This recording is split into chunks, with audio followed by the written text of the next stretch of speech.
8085 में मैंने बताया था कि टोटल नंबर ऑफ पिन आपका कितना होता है 40। ये ऑब्जेक्टिव क्वेश्चन पूछा जाता है। और जब मैं आर्किटेक्चर इसका पढ़ा रहा था तो एक टॉपिक मैंने बताया था कि 8085 में 3 पार्ट होता है। एक आपका रजिस्टर, दूसरा आपका टाइमिंग एंड कंट्रोल यूनिट बताया था, और मैंने इसमें बताया भी था, देखिएगा यहाँ से स्टार्ट हो रहा है आपका ये पार्ट आपका किसका है, टाइमिंग एंड कंट्रोल यूनिट का।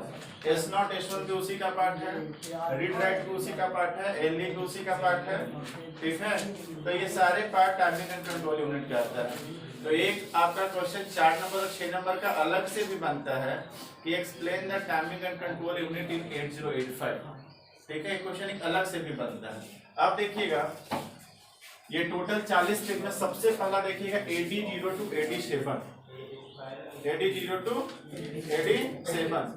अब ध्यान देना यहाँ पे दो चीज है, एक आपका डेटा है और दूसरा आपका क्या है, एड्रेस है। और ये देखिएगा ये क्या है, बाई डायरेक्शनल है। ये क्या है, बाई डायरेक्शनल। बाई डायरेक्शनल कहने का मतलब ये है कि ये जो पिन है वो दोनों तरफ से वर्क करेगा। तो सर दोनों तरफ से कैसे वर्क करेगा, अगर आपका कोई डेटा मेमोरी में स्टोर है, आपका कोई डेटा कहाँ पे स्टोर है, मेमोरी में अगर कोई डेटा स्टोर है और उस डेटा को अगर एक्सेस करना है तो सबसे पहला एली में मैंने लिखवाया है, एड्रेस लैच इनेबल मैंने लिखवाया है कि फर्स्ट क्लॉक साइकिल में वो हाई रहता है। तो सबसे पहला माइक्रो प्रोसेसर क्या करेगा कि वो रिक्वेस्ट भेजेगा, क्या करेगा, रिक्वेस्ट भेजेगा। और मैंने रिक्वेस्ट भी बताया था कि जब रिक्वेस्ट भेजेगा तो सबसे पहला किसको करेगा, एड्रेस को, ठीक, पहला किया। दूसरा जब उसको डेटा वहां को उस एड्रेस पे मिलेगा तो वो डेटा फिर किसको देगा, माइक्रो प्रोसेसर को देगा। मतलब दोनों कंडीशंस में आपका डायरेक्शंस चल रहा है। पहले आपने रिक्वेस्ट भेजा, रिक्वेस्ट के बाद आपको रिस्पांस मिला, तो ये क्या हो गया, बाई डायरेक्शनल। और इसमें दोनों चीज आ रहा है, पहले एड्रेस देन डेटा। तो फर्स्ट क्लॉक में आपका क्या हो गया, एड्रेस आपका हाई हो जाएगा और फिर आपका डेटा का काम होगा। तो यहाँ से आपका 8 पिन दिख रहा है कि AD0 to AD7, ठीक है। सेकंड में आपका है A to A15, ये सिर्फ एड्रेस है, ये सिर्फ क्या है, एड्रेस है।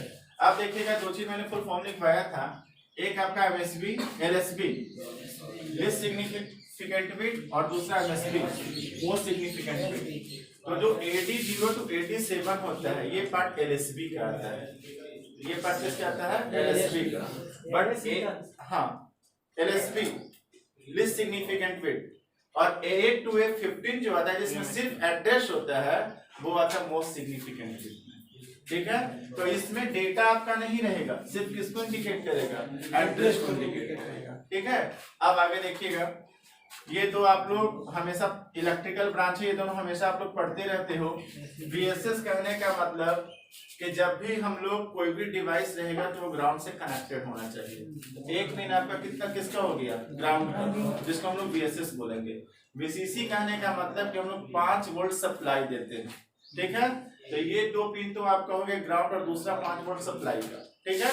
ये दो पिन, अब देखिएगा यहाँ पे दो वैल्यू है X1 एंड X2, दो वैल्यू आपका क्या है, X1 एंड X2। तो हम लोग जब सिंपल सी बात है कि कोई भी ऑपरेशंस को परफॉर्म करो तो हम लोग इनपुट देते हैं, तो इनपुट को रिसीव करने के लिए कोई पिन होगा और वो दो पिन आपका कौन सा है, X1 एंड X2। मतलब हम लोग इसको सिंपल बोलेंगे कि सर ये दो जो पार्ट है वो पार्ट आपका किसका कहलाएगा, इनपुट का कहलाएगा। दूसरा है रीसेट इन। रीसेट इन कहने का मतलब है, मैंने बताया था आर्किटेक्चर में कि सबसे पहला जो आपका प्रोसेस स्टार्ट होता है वो आपका रजिस्टर के प्रोग्राम काउंटर से स्टैक पॉइंटर से स्टार्ट होता है, ठीक। तो प्रोग्राम काउंटर में मैंने बताया था कि नेक्स्ट इंस्ट्रक्शन के एड्रेस को वो स्टोर करके रखता है। तो ध्यान से देखिएगा, पहला जब डेटा आपका एग्जीक्यूट करेगा तो नेक्स्ट इंस्ट्रक्शन का डेटा उसमें आएगा, तो बार बार उसके जो पिन रहेगा उसकी वैल्यू को क्या करना पड़ेगा, रीसेट करना पड़ेगा।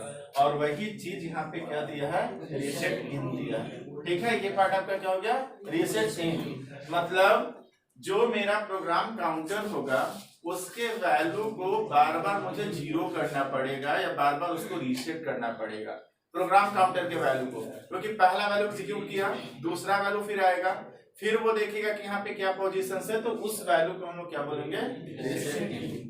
दूसरा है क्या, रीसेट आउट। रीसेट आउट कहने का मतलब है कि पूरा का पूरा जब एक बार पूरा डेटा का आपका एग्जीक्यूट हो जाएगा, जैसे मेरे पास ये क्यू में 4 डेटा है, आप बैंक में जाते हो, ये 4 डेटा को हम एग्जीक्यूट करवा रहे हैं, स्टैक पॉइंटर के 4 डेटा को, जब ये चारों को चारे डेटा एग्जीक्यूट कर जाएगा तो फिर नए तरीके से जब डेटा की एंट्री करेंगे, पूरा का पूरा जो कहलाएगा वो क्या करेगा, रीसेट आउट। मतलब स्टार्टिंग में जब ये 4 डेटा रखे तो सारे में जब एक एक करके करेगा तो रीसेट इन होगा, और पूरा का पूरा जब डेटा कंप्लीटली हो जाएगा, अब हम दूसरा डेटा को एग्जीक्यूट करवाने जाएंगे, तब क्या कहलाएगा, रीसेट आउट।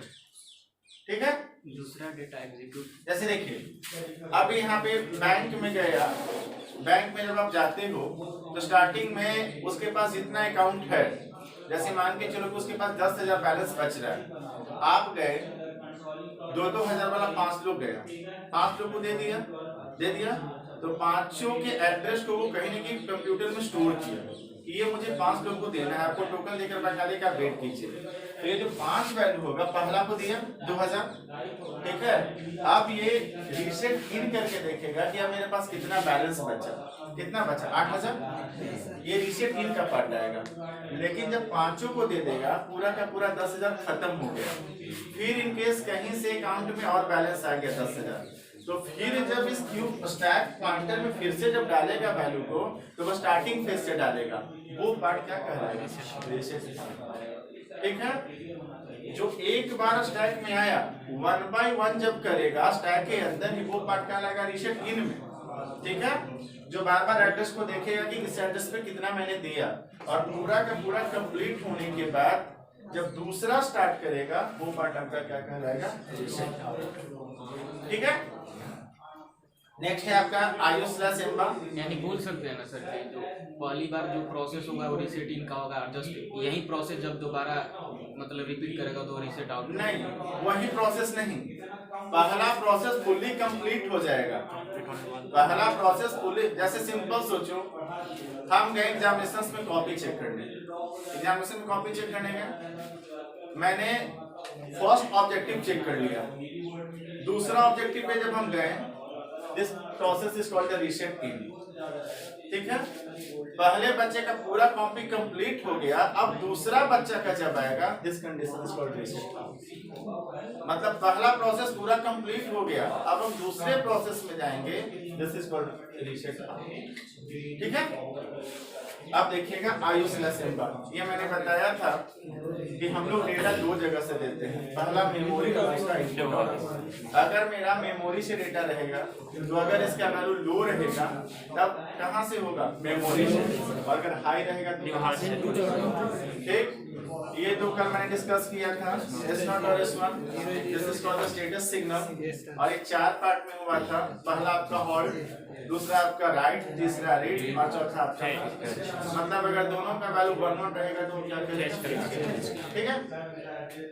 ये रीड ऑपरेशंस और राइट ऑपरेशंस, ये मैंने बताया था कि सबसे पहला क्या करेगा, रीड ऑपरेशंस करेगा। हम लोग को डेटा को देते हैं तो माइक्रो प्रोसेसर सबसे पहले क्या करता है, रीड ऑपरेशंस करता है, और जब वो आउटपुट के लिए मुझे डेटा देगा, this is called the right operations. ADB मैंने बताया था, जो भी मैंने बताया कि जब 80 to 87 में आप देखिएगा तो फर्स्ट आपका जो क्लॉक साइकिल होगा उसमें एड्रेस की वैल्यू को वो क्या कर देगा, हाई कर देगा, और फिर सेकंड क्लॉक से उसकी वैल्यू को क्या कर देगा, ठीक है। ये 2 चीज में मैंने बताया था, SID कहने का मतलब सीरियल इनपुट और SOD कहने का मतलब सीरियल आउटपुट। हम लोग आर्किटेक्चर के डायग्राम में देखे थे कि कोई भी हम लोग इनपुट और क्लॉक साइकिल बोल रहे, नहीं समझ आया क्या, क्लॉक साइकिल, पहला क्लॉक साइकिल में हाई कर बताएं, हम डायग्राम के थ्रू उसको रिप्रेजेंट करेंगे। इसका कहने का मतलब ये है कि ये आपका डायग्राम बनेगा, यहाँ से आप वैल्यू को दोगे तो अभी सबसे पहले जब डेटा एग्जीक्यूट करेगा तो सबसे पहले क्या आएगा, एड्रेस आएगा, सबसे पहले एड्रेस आएगा। तो जब एड्रेस आपका आ जाएगा तो फर्स्ट में आप लोग क्या देखेगा, एड्रेस, या माइक्रो प्रोसेसर क्या देखेगा, फर्स्ट में एड्रेस को देखेगा, ठीक है। एड्रेस को देखिएगा तो फर्स्ट क्लॉक साइकिल में एड्रेस को हाई होना जरूरी है। जब तक एड्रेस नहीं रहेगा तब तक डेटा को फेच ही नहीं कर पाएगा। अगर आपको एड्रेस नहीं दोगे तो वहां से डेटा को वो उठा ही नहीं पाएगा, क्योंकि जो डेटा फेच करेगा वो किस पे करेगा, एड्रेस के बेसिस पे करेगा। तो फर्स्ट क्लॉक साइकिल में आपका जो वैल्यू रहेगा वो आपका हाई रहेगा फर्स्ट क्लॉक साइकिल में। जब यहाँ से आपका आप डेटा को क्या किया, फेच कर लिया, तो सेकंड क्लॉक साइकिल से एड्रेस का कोई मतलब नहीं है। सेकंड से ये लो होकर सब में आपका लो ही रहेगा, ठीक है। सिर्फ फर्स्ट क्लॉक साइकिल में इसका वैल्यू क्या रहेगा, हाई रहेगा, ठीक है। ये जितना टाइमिंग एंड कंट्रोल यूनिट है ना, सबका ये डायग्राम पे हम बताएंगे, आज ही बताएंगे। अब देखिएगा अगला है एसआईडी और एसओडी। ये कल भी मैंने डिस्कस किया था। एसआईडी कहने का मतलब सीरियल इनपुट, एसओडी कहने का मतलब सीरियल आउटपुट। अब है रेडी, ये भी कल मैंने बताया था टाइमिंग एंड कंट्रोल यूनिट में कि जो आपका इनपुट और आउटपुट डिवाइस रहेगा वो माइक्रोप्रोसेसर को सिग्नल देगा कि अब हम रेडी हैं डेटा को एग्जीक्यूट करने, चलेगा।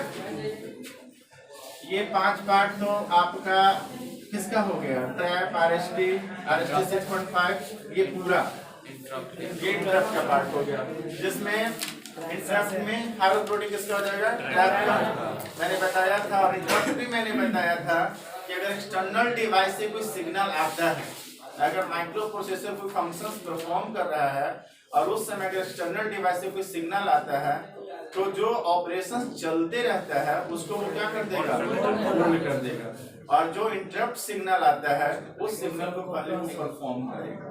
तो ये पार्ट आपका किसका हो गया। अब देखिएगा अभी मैंने बताया कि 2 चीज होता है, होल्ड और दूसरा होल्ड एक्नॉलेजमेंट। या हम लोग कह सकते हैं यहाँ पे भी है इंटरप्ट रिक्वेस्ट। आईएनटीआर का मतलब क्या, इंटरप्ट रिक्वेस्ट, और आईएनटीए का मतलब क्या, इंटरप्ट एक्नॉलेजमेंट। जब भी रिक्वेस्ट जाएगा तो एक्नॉलेजमेंट जरूर मिलेगा। जब तक आप सिंपल सोचो, आप ही ने किसी को हेलो बोला, तो जब तक उधर से हेलो हाय का रिप्लाई नहीं आएगा तब तक दोनों के बीच में कम्युनिकेशंस नहीं होगा। तो जब तक एक्नॉलेजमेंट नहीं मिलेगा, जब भी आप रिक्वेस्ट करोगे तो एक्नॉलेजमेंट मिलना ही मिलना है। वही चीज आपका यहाँ पे भी है। कल मैंने बताया था होल्ड, कि जब भी माइक्रो प्रोसेसर अगर किसी भी फंक्शन के साथ कोई भी ऑपरेशंस के अगर वो बिजी रहेगा, अगर उस समय कोई दूसरा प्रोसेस जाएगा और दूसरे प्रोसेस का अगर प्रायोरिटी हाई हुआ तो पहले वाले प्रोसेस को वो होल्ड कंडीशंस पे डाल देता है। तब तक डालता है जब तक दूसरा वाला पूरा का पूरा एग्जीक्यूट नहीं कर सकता। आप लोग खुद देखते होंगे, आप लोग किसी फ्रेंड से बात कर रहे हैं और फ्रेंड से बात करते समय अगर पापा का कॉल आ गया तो पहले वाले कॉल को अगर आप होल्ड पे डाल देते हो, ठीक है। अगर जिसकी प्रायोरिटी ज्यादा है, नहीं तो कभी कभी ऐसा भी देखते हो कि नहीं, अगर किसी अननोन नंबर से आ रहा है तो पूरा बात कंप्लीट होता है तब उसका कॉल को रिसीव करते हैं। तो वो चीज यहाँ पे है होल्ड, और दूसरा होल्ड एक्नॉलेजमेंट, ठीक है। दूसरा क्या है, होल्ड एक्नॉलेजमेंट। तो जैसे ही आप कॉल को डिस्कनेक्ट करते हो तो उसको मैसेज चल जाता है कि दिस कॉल इज बिजी, तो वो समझ जाता है कि अभी बिजी है किसी कॉल पे, मैं बाद में कॉल कर लूंगा। This is called the hold acknowledgement, ठीक है। और ये आपका क्या है, क्लॉक, ठीक है। जो अभी मैंने क्लॉक पल्स बताया, क्लॉक पल्स मैंने बताया कि जो हाई और लो होता है उसी को यहाँ पे क्या बोला गया है, क्लॉक पल्स बोला गया, क्लॉक बोला गया। यही टोटल आपका कितना है, 40 पिन है 8085 माइक्रो प्रोसेसर।